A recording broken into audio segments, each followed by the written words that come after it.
Is it possible that the 1980s aesthetics can win over today's mass monsters? Now, no, this is not a matchup between Frank Zane and Max Charles. That's not what this is about. Now, I'm not an idiot. Well, I don't want to go that far. I don't vote. But anyway, enough about that. I understand that on today's stage, pick any guy from the 80s. And pretty much any guy from today. And yes, the guy from today is going to win.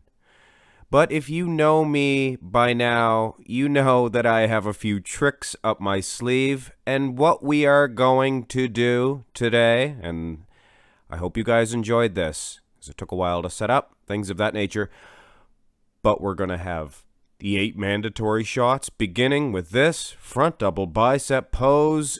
And we're going to pick a modern guy like Steve Kuclo and a guy from the 80s, such as Robbie Robinson. And we're going to use 80s pictures only and fairly modern pictures, I guess, in the last 10 years or so for the poses. And do you understand what I'm doing here? I'm picking a guy from the 80s that's outstanding in a pose and a guy from today that's, well, not, with all due respect to Steve Kuclo. He has a lot of decent poses, but the front double bi, it's not his best shot. So do you understand what I'm doing here, guys? I have rigged an entire competition, so it's going to be a surprise who I pick for each pose. Robbie, I could see some judges looking at the legs right off the hop and giving this one to Steve Kuclo, for sure. But there's aesthetics, guys. There's the midsection. And how is it that this little guy is beating this big 300-pound beast in the arm department, taking him to school? Forearms, triceps, biceps, each. So I'll give Steve this. It's close when you look at the whole body. So this is the exciting part. Who are we going to use for the front lat spreads? Boom. Aha. Brian Buchanan.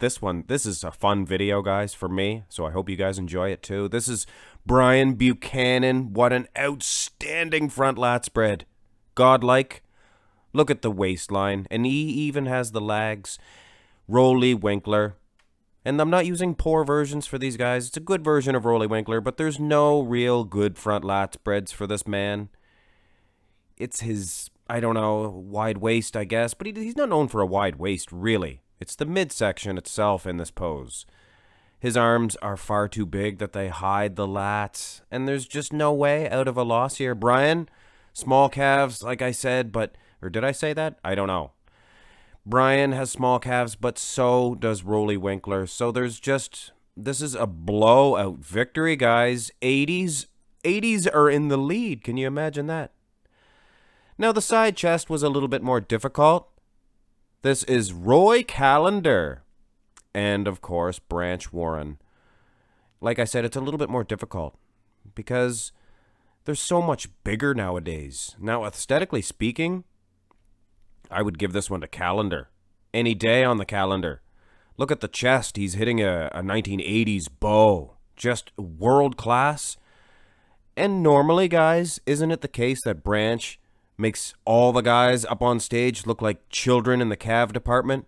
And Roy Callender, not really known for a huge set of calves, but here he is doing battle. That just goes to show you guys the state of calves. And in the 80s, everybody had good calves. You were picked apart if you didn't. And of course, like in the first pose, Robbie not known for a great set of calves, but he was so good everywhere else that I guess he did get a bye.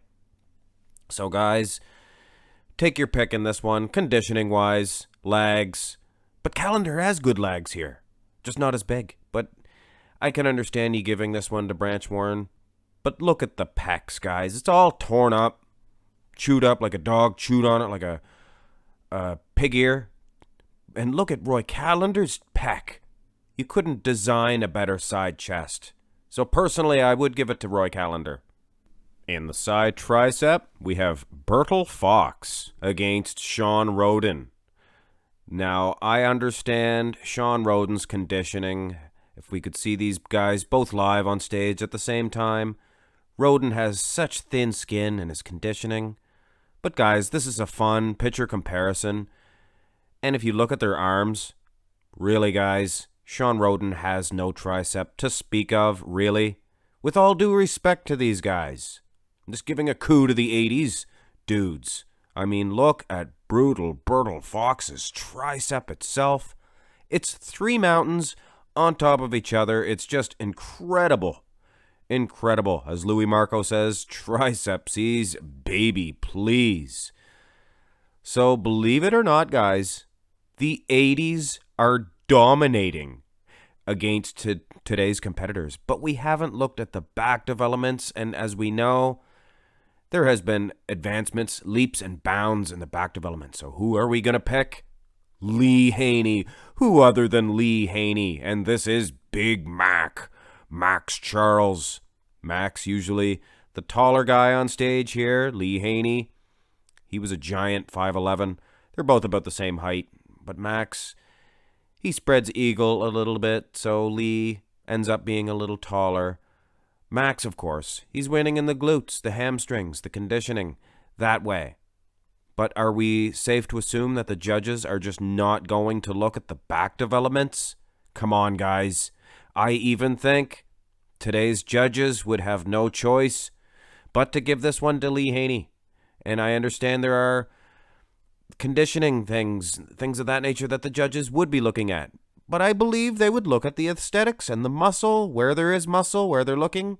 And honestly, guys, this would be a hard one for the judges to actually vote. So we should put our money together, buy a DeLorean, go back in time, get these guys, pluck them from their prime, and, you know, it would be awesome.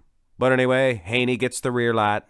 Who else but Samir Banu would get the honor of getting the rear double bicep pose? This is better than Lee Haney's rear double bi. This is darn near better than anybody's in the bodybuilding history. Now, why are we picking on poor Akeem Williams? Sorry, this is Akeem Williams. One of my favorites, coincidentally, but this is his worst shot. It's because he lacks the back development alone. Trust me, he's winning in the lag department, the glutes, but not the calves.